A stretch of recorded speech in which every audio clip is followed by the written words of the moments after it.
Forgotten Front, Iran in World War II. Prologue, August 1941. The war rages from the English Channel to the Baltic. Hitler stands at the gates of Moscow. The British Empire fights alone. And in this storm, there is a corner that almost no one remembers: Iran. The land of ancient empires and Shahs declared neutrality. It traded with Germans and with the British. Its railways led to the Soviet border. Its oil fueled tanks and aircraft. And Hitler, Stalin and Churchill all looked at the map and saw, whoever controls Iran controls the corridor to the future. On August 25, 1941, Soviet and British forces simultaneously crossed the Iranian borders. Within 2 weeks, the Shah fled. Within 3, the country was occupied. Within a year, trains loaded with American Studebakers and British Spitfires rolled along Iranian roads. Every third Lend-Lease shipment passed through this land. But history has a cost. 2,000 soldiers died on Iranian soil. Tens of thousands of Iranians perished from hunger, typhus, cold. Their names never appeared in victory reports. Their country became a battlefield for others, and they themselves became pawns in a game of great powers. This is the story of a forgotten front, of soldiers, builders, refugees, drivers, translators, of a country that wanted to stay out, but found itself at the center of a world war. Part 1. The Long Game. For Iran, the 20th century began with humiliation. 2 empires, Britain and Russia, had divided the country into spheres of influence for decades. Persian Shahs tried to maneuver, but always lost. In 1907, St. Petersburg and London formally split Iran into 3 zones. The north went to Russia, the south to Britain, the center remained neutral. National oil, discovered in 1908, immediately fell under British control. The Anglo-Persian Oil Company, the precursor to BP, took almost all the profits. Iranians got humiliation. In 1921, Minister of War Reza Khan staged a coup. 4 years later, he crowned himself Reza Shah Pahlavi. He wanted to build a modern country. He banned the veil, opened universities, built the Trans-Iranian railway, a colossal line from the Caspian to the Persian Gulf. But the railway cost the country 25,000 workers' lives. Reza Shah maneuvered. He traded with the Germans, invited German engineers, but maintained friendship with the British. When World War II began, he declared neutrality. But Hitler already had plans. German agents slipped into Iran. The Shah was playing with fire. For Stalin and Churchill, Iran was too important to leave alone. Part 2. The Invasion. The night of August 25, 1941. The Red Army crossed the border in Azerbaijan. 1,000 tanks, 3,000 aircraft, 500,000 soldiers. In the south, British forces, reinforced by Indian troops, advanced from Iraq. Their targets: Tehran, the railways, the Abadan oil fields. The Iranian army tried to resist. In Dera Ghazi Khan, 6 Iranian regiments held back the British for almost a day. In Kashan, Soviet tanks suppressed a machine gun company that had not received the order to retreat. But the resistance was scattered, poorly organized, hopeless. Reza Shah ordered his forces to lay down arms. He hoped to negotiate, to preserve the throne. He miscalculated. The British and Soviets demanded his abdication. On September 16th, the Shah signed the Act of Abdication and boarded a ship for Mauritius. His son, 22-year-old Mohammad Reza, became Shah. The invasion lasted 4 days. The occupation lasted 5 years. Sergeant Ahmed Khalili was 23. He served in a border guard unit near Tabriz. When the Soviet tanks appeared, his captain told the men, "We are neutral, we do not fire." The tanks rolled past.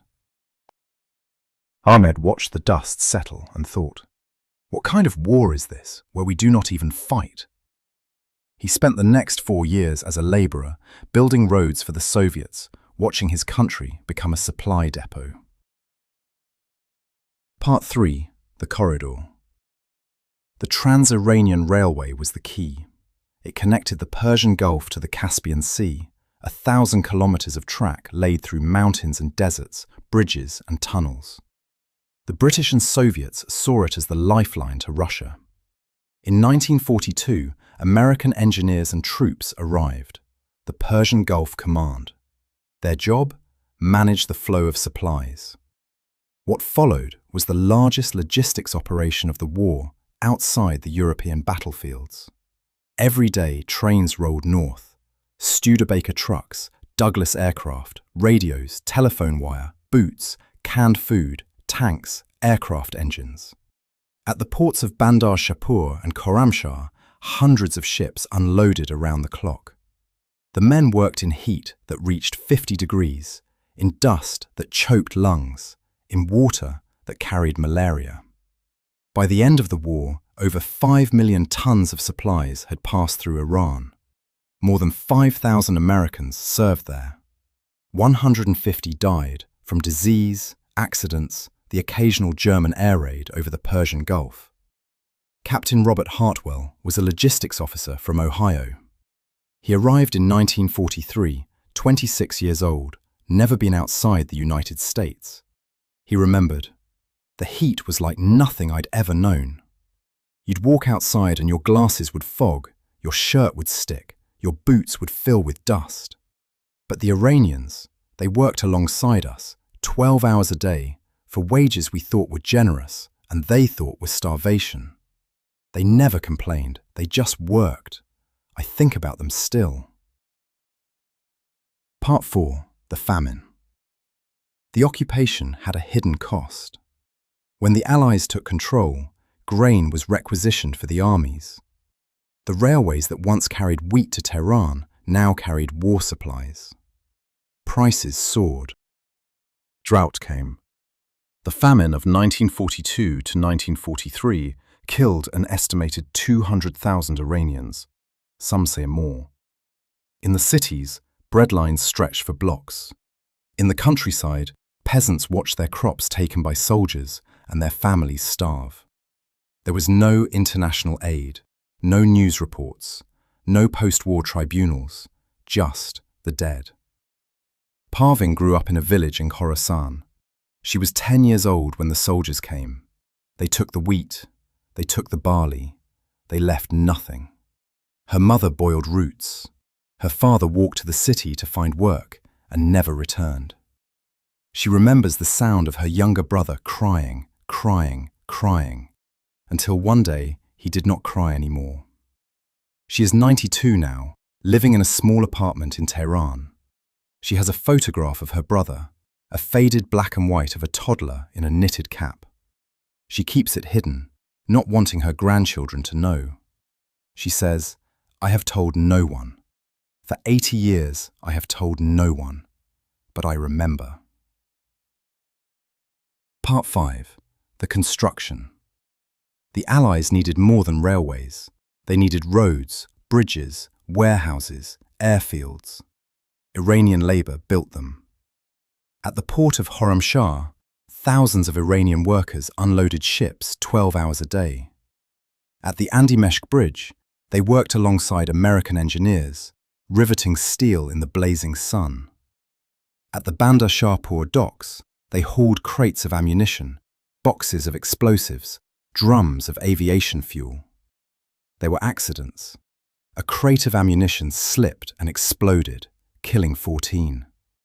A truck plunged into a ravine, killing 3 Iranians, 1 American. A ship at anchor caught fire and burned for 3 days. No one kept count. The dead were buried, their families given a few tamans, and the work continued. Ahmad was 18 when he hired on at the Bandar Shapur docks. He was strong, quick, good with languages. The Americans called him Al because they could not pronounce his name. He learned English. learn to drive a forklift, learn to read shipping manifests. He became a foreman, supervising crews of 60 men. After the war, the Americans left. Ahmed stayed at the port. He worked for the Iranian railway for 40 years. He never spoke about the war, but in his home he kept a photograph. Himself, young, in a canvas hat, standing next to a tall American in khaki, both of them grinning, the ship behind them, the sea behind that. When he died in 2005, his son found the photograph. He did not know the name of the American. He did not know where or when it was taken, but he kept it. Part 6. The Kurds and the Cossacks. The occupation brought not only allies, but also old ghosts. The Soviets brought the two-day party. Communists who had been underground for years. They organized workers, peasants, intellectuals. They promised land, justice, independence from the British. Many Iranians believed them. The British, meanwhile, cultivated the tribes. The Kashkai in the south, the Bakhtiari in the mountains, the Kurds in the west. They armed them, paid them, used them to guard the supply lines. In the mountains of Kurdistan, the war had its own rhythm. For centuries, the Kurds had fought Persians, Ottomans, British, Russians. Now they fought for whoever promised them autonomy. Some joined the Soviets, some the British, some just fought each other. Mullah Mustafa Barzani was a Kurdish leader who had been fighting for independence since the 1920s. In 1941, he saw an opportunity. The Soviets needed allies in the mountains. Barzani needed weapons. They made a deal. For the next 4 years, Barzani's fighters patrolled the Iranian border, guarding Soviet supply lines, raiding German sympathizers, securing the frontier. After the war, the deal fell apart. Barzani fled to the Soviet Union. He returned in 1958 to fight again. He died in 1979, still fighting. He never achieved his dream. But for 4 years, in the chaos of World War, he tasted it. Part 7. The Tehran Conference. In November 1943, Tehran became the center of the world. Roosevelt, Churchill, Stalin, the Big Three, met for the first time to decide the fate of the war and the shape of the peace. The city prepared for weeks. Extra troops lined the streets. Security was absolute. Stalin arrived first, his train pulling into the Tehran station, his NKVD guards fanning out, checking every building. Churchill came next, flying into a British-controlled airfield, his cigar never out of his mouth. Roosevelt arrived on the USS Quincy, then by plane, then by car, his bodyguards tense. The conference lasted 4 days. They decided on Operation Overlord, the invasion of Europe. They agreed on the division of post-war Germany. They talked about Poland, about the Balkans, about the fate of millions. But in Tehran, there were also ghosts. Roosevelt, already ill, sat in his wheelchair and looked out at the mountains. Churchill, chain-smoking, argued with Stalin about the future of the British Empire. Stalin, cold and calculating, watched them both. And the Iranians? They were not invited. Their country was a stage, not a participant. Their Shah, the young Mohammad Reza, was allowed to meet the leaders briefly, to shake hands, to smile for the cameras. Then he was sent away. The conference ended with a declaration. Iran would be independent after the war. The Allies would withdraw. The promise was made. It was not kept. Part 8. The Withdrawal. The war in Europe ended in May 1945. The Allies had promised to leave Iran within 6 months. The British left, grudgingly, but they left. The Americans packed up and sailed away. The Soviets did not. In 1945, Soviet troops remained in northern Iran. They established puppet governments in Azerbaijan and Kurdistan, the People's Republics of Azerbaijan and Mahabad. They printed stamps, issued passports, declared independence. It looked like the beginning of a new Soviet bloc. The young Shah was powerless. The British were gone. The Americans were far away. He watched his country split. Then came the Cold War. In 1946, the United States demanded that Stalin withdraw. Truman was firm. Stalin tested, pushed, then backed down. The Soviet troops pulled out. The puppet republics collapsed. The Shah survived. But the lesson was clear. Iran was still a pawn. The oil, too, remained in British hands. In 1951, Mohammad Mossadegh would nationalize it, and the CIA would overthrow him. The game continued. Part 9. The Cost. The occupation of Iran cost lives that no one counted. The British and Soviets admitted to 2,000 military casualties. The Iranian losses, soldiers killed in the invasion, civilians starved in the famine, workers crushed in accidents, families shattered by occupation, were never tallied. There are no monuments, no official memorials. The Iranians who died are buried in unmarked graves, their names lost, their stories forgotten. In the British military cemetery in Tehran, there are rows of white headstones. They bear the names of British, Indian, Polish soldiers who died in Iran. The headstones are well kept, the grass is green, the names are clear. In the Soviet cemetery, the headstones are cracked, the names faded, the grass overgrown. No one tends them. No one remembers. And the Iranian dead? They have no cemetery. They have no headstones. They have only the families who still, sometimes, tell the story. Dr. Fatemeh Rahimi is a historian in Tehran. She has spent 20 years researching the occupation. She says, "We do not teach this history in our schools. It is too painful, too complicated. The British and Soviets invaded us. The Americans came later, built roads, left. The Soviets tried to take our north. The British took our oil. We were not a country, we were a highway." She pauses. But the people survived. They always survive. Part 10. The Memory. Today, the Trans-Iranian Railway is a UNESCO World Heritage Site. Tourists ride it for the scenery, the bridges, the tunnels, the mountains. They take photographs, post them online, move on.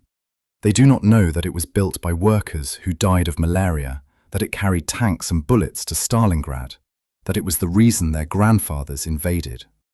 The oil fields of Abadan still produce. The British are gone, but the refineries run. The workers there today know nothing of the war. In Tehran, the Grand Bazaar still stands. In its alleys, you can find old photographs for sale. A Soviet tank in Maidan-e British soldiers in khaki at the railway station. American trucks on the Karaj Road. The photos are faded, torn, anonymous. No one knows who took them. No one knows who is in them. And the people who lived through it, they are almost gone. Mohammed was a boy in Isfahan during the war. He remembers the British soldiers giving him chocolate. He remembers the American jeeps driving through the city. He remembers his father, a teacher, explaining that Iran was neutral, that Iran was not at war, that Iran was not a battlefield. He remembers believing him. He is 95 now. He sits in his garden under a pomegranate tree and watches his grandchildren play. He says, "They came, they went. They promised us independence. They promised us prosperity. They took our oil, our wheat, our labor. They gave us roads, railways, a new Shah. I do not know if it was worth it. I do not know if we had a choice." He looks at the mountains, the same mountains that have watched over Iran for millennia. "The land remains," he says. "The land remains." Epilogue. The forgotten front is forgotten no longer. The story is there, in the archives, in the photographs, in the memories of the old. It is the story of a country caught between empires, a people who wanted peace and got war, a corridor that became a battlefield. 2,000 soldiers died in Iran during World War II. They lie in cemeteries scattered across the country, their headstones in English, Russian, Polish, Hindi. They are remembered, sometimes, on the anniversaries. But the Iranian dead, the workers, the farmers, the children, have no anniversaries. They have only the land. The black soil of Khuzestan, the mountains of Kurdistan, the deserts of Khorasan, the land that watched it all. The war is over. The empires have crumbled. The corridor is quiet, but the memory remains.